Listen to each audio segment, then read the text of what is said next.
بهذه الصورة الجميلة لمدينة الدار البيضاء مسجد الحسن الثاني، ينتهي لقاء زامبيا ومالي بواحد الواحد التعادل. هاد المنتخبين كاينين في مجموعة المنتخب المغربي.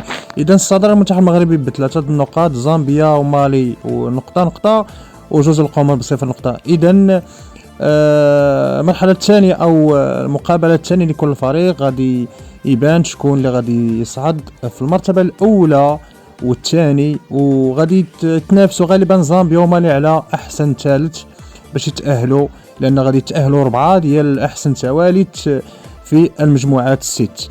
هادشي اللي كاين الشباب. إذا نهاية المباراة 1-1، وهذه النتيجة إيجابية للمنتخب المغربي باش يعني يحتل الصدارة ويتأهل للربع أو الثمن، عفوا الثمن، يتلاقى مع منتخب يعني نقدر نقولوا في يعني في المتناول.